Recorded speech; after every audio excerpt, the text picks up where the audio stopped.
¿Alguna vez has visto algo que te hizo sentir profundamente incómodo sin poder explicar exactamente por qué? Eso es precisamente lo que debería sucederte cuando observas la escena de la quinta temporada de The Chosen donde Jesús mata a una hijera. Esta no es simplemente una demostración de mal humor o frustración, es una advertencia devastadora que nos golpea directo al corazón de nuestra fe moderna. Que nunca más salga de ti ningún tipo de fruto. Cuando Jesús se acerca a esa higuera buscando fruto y no encuentra nada, su reacción parece desproporcionada. Después de todo, ni siquiera era temporada de higos. ¿Por qué maldecir un árbol por no producir algo que naturalmente no debería tener en ese momento? La respuesta te va a estremecer cuando te des cuenta de lo que realmente está ocurriendo. Este episodio revela una verdad incómoda: la higuera no representa solo un árbol, representa algo mucho más personal y cercano a nosotros de lo que quisiéramos admitir. Para comprenderlo completamente, necesitamos examinar los hechos tal como aparecen en las Escrituras. Porque los detalles importan más de lo que imaginas. Los Evangelios de Mateo y Marcos nos cuentan esta historia con una precisión que no es casual. Jesús se dirigía hacia Jerusalén, no alejándose de ella como muestra la serie. Y lo más crucial, sus momentos finales en el templo aún no habían ocurrido. Esta secuencia temporal es fundamental porque conecta dos eventos que parecen separados, pero que están íntimamente relacionados. Marco nos dice específicamente que Jesús vio la higuera a distancia, llena de hojas, y se acercó esperando encontrar fruto. Cuando llegó, encontró solo hojas porque no era la estación de los higos. Entonces, aparentemente sin razón, Jesús maldijo el árbol. Si nos quedamos solo con esta información, la acción de Jesús parece arbitraria, incluso cruel. Pero, aquí es donde la cronología cobra vida. Inmediatamente después de este encuentro con la higuera, Jesús entra al templo y comienza a volcar mesas, expulsar mercaderes y confrontar el sistema religioso establecido. Esta explosión de ira parece completamente fuera de carácter para alguien que predicaba amor y paciencia. ¿Qué estaba pasando realmente? La clave está en entender el contexto del templo durante los festivales religiosos, 3 veces al año. Judíos de todo el mundo conocido debían viajar a Jerusalén para celebrar las festividades principales. Esto significaba que cerca de 250,000 de personas se concentraban en la ciudad, creando una tensión política enorme que ponía nerviosos a los romanos. El templo mismo estaba diseñado como una serie de espacios concéntricos, cada uno más sagrado que el anterior. En el centro estaba el lugar santísimo, donde residía la presencia de Dios. Alrededor de este se encontraban el atrio de los sacerdotes, el atrio de Israel y finalmente, en el perímetro exterior, el atrio de los gentiles. Este último espacio era crucial porque era el único lugar donde los no judíos podían adorar a Dios.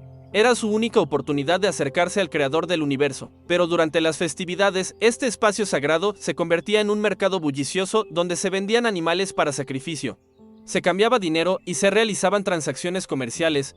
El historiador Josefo nos cuenta que durante una sola semana de Pascua, se compraron, vendieron y sacrificaron 255,000 corderos en esta área. Imagínate el caos, el ruido, la congestión. Los gentiles que venían buscando a Dios se encontraban con un mercado ruidoso que les impedía adorar en paz. Esta situación representaba la traición más profunda a la misión original de Israel.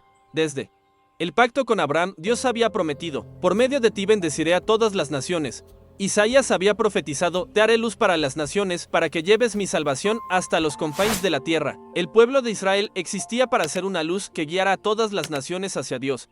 Pero en lugar de facilitar el encuentro de los gentiles con Dios, estaban creando obstáculos. En lugar de ser puente, se habían convertido en muro. Esta traición a su propósito fundamental era lo que encendió la ira de Jesús. Cuando Jesús y sus discípulos regresaron a Betania, pasaron de nuevo junto a la higuera y la encontraron completamente marchita. Los discípulos se quedaron asombrados. ¿Había sido realmente Jesús quien causó esto? ¿Era este el resultado de su maldición? Para entender completamente lo ocurrido, necesitas conocer algo sobre las higueras en esa región. Estos árboles producían 2 tipos de fruto. Primero aparecían los nódulos en primavera, abundantes y comestibles. Si había muchos nódulos, la cosecha posterior de higos sería abundante. Pero si un árbol tenía hojas y nódulos, esto indicaba que estaba enfermo y no produciría fruto. Cuando las escrituras dicen que la higuera solo tenía hojas porque no era tiempo de higos, está indicando precisamente esto: el árbol estaba enfermo y era incapaz de cumplir su función natural. Por eso Jesús lo maldijo. No era un acto de capricho, sino el reconocimiento de una realidad: este árbol era inútil. Los discípulos, al presenciar esto, recordaron una profecía devastadora: les quitaré su cosecha. No habrá uvas en la vid ni higos en la higuera, y sus hojas se marchitarán. Lo que les he dado les será quitado. En ese momento entendieron que estaban presenciando el cumplimiento de esta advertencia divina. La higuera representaba a Israel, específicamente a sus líderes religiosos. Así como la enfermedad llevó a la destrucción del árbol, La enfermedad espiritual de los líderes llevaría a la destrucción de la nación, en lugar de alcanzar a los gentiles. Irían a la guerra contra ellos. En una generación, el templo sería destruido y el sistema religioso colapsaría. Pero la enfermedad no se limitaba solo a los líderes religiosos. Se estaba extendiendo como un virus. Judas estaba infectado. Caifás estaba enfermo. Las multitudes que gritaban Hosanna, pronto, gritarían crucifícale. La corrupción se propagaba rápidamente. ¿Cuál era exactamente esta enfermedad?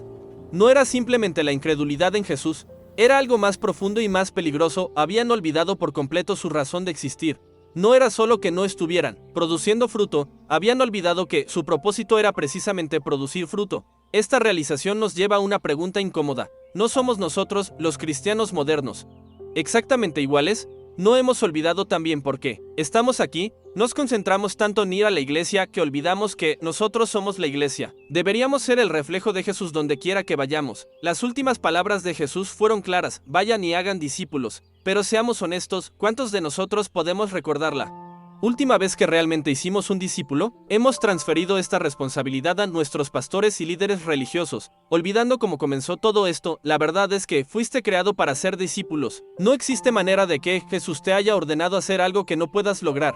Él te prometió el Espíritu Santo y prometió estar contigo siempre. Esta es exactamente la razón por la cual estás aquí. En este planeta recuerdo una experiencia personal que ilustra perfectamente esto. Cuando estaba comenzando una iglesia, un hombre solía reunirse conmigo para hacer preguntas teológicas. Cada encuentro me dejaba sintiéndome como un fracaso. Sus preguntas parecían nunca tener respuestas satisfactorias para él. Y eventualmente, dejó de preguntar. Me convencí de que simplemente no tenía el don del evangelismo. Años después, antes de mudarse de la zona, me pidió reunirnos una última vez. Esperaba otra sesión difícil de preguntas, pero en cambio me agradeció. Me contó que, después de nuestras conversaciones, él y su familia habían comenzado a asistir a una iglesia local y durante el año siguiente había entregado su vida a Cristo. Quería agradecerme por ser parte de ese proceso. Esta experiencia me recordó las palabras de Pablo a los Corintios: yo planté, Apolos regó, pero Dios ha dado el crecimiento. Así que ni el que planta es algo, ni el que riega, sino Dios que da el crecimiento. El que planta y el que riega son una misma cosa, aunque cada uno recibirá su recompensa conforme a su labor. Porque nosotros somos colaboradores de Dios y ustedes son labranza de Dios, edificio de Dios. Puede que no seas un evangelista extraordinario, pero eres parte de la obra de Dios para ser discípulos. Dios te creó específicamente para este propósito. Es hora de que lo reclames y lo vivas. La historia de la higuera no es solo una lección histórica sobre Israel antiguo, es una advertencia urgente. Para nosotros hoy, el peligro no está en que no creamos en Jesús, está en que olvidemos por qué estamos aquí. El problema no es que no tengamos fruto, es que hayamos olvidado que fuimos plantados precisamente para dar fruto. La enfermedad que destruyó a Israel puede destruirnos también a nosotros si no la reconocemos y la tratamos. Cuando nos enfocamos más en mantener nuestras tradiciones que en cumplir nuestra misión, cuando nos preocupamos más por nuestro comfort que por alcanzar a los perdidos. Cuando convertimos nuestros espacios sagrados en clubes exclusivos en lugar de hospitales para heridos, estamos repitiendo exactamente el mismo error. La diferencia entre una iglesia viva y una iglesia moribunda no está en el tamaño de la congregación, la calidad de la música o la elocuencia del predicador. Está en si recuerdan o han olvidado por qué existen. Una iglesia que ha olvidado su propósito es como una higuera con muchas hojas pero sin fruto, impresionante a la vista pero completamente inútil. No permitas que esto te suceda a ti. No permitas que tu fe se convierta en un hermoso árbol lleno de hojas religiosas pero vacío de fruto transformador. Recuerda que fuiste llamado no solo para ser salvado, sino para ser instrumento de salvación para otros. Tu propósito no se cumple cuando llegas al cielo, se cumple cuando ayudas a otros a llegar allí también. Es momento de despertar, es momento de recordar por qué estás aquí, es momento de producir el fruto para el cual fuiste plantado, porque al final del día, Dios no está buscando higueras hermosas llenas de hojas religiosas. Está buscando árboles que produzcan fruto abundante, que alimenten a los hambrientos y que cumplan el propósito para el cual fueron creados. No seas una higuera estéril. Sé parte de una cosecha extraordinaria que produzca 30, 60 y hasta 100 por uno. Tu generación necesita cristianos que recuerden su propósito y lo vivan con pasión. ¿Serás tú uno de ellos?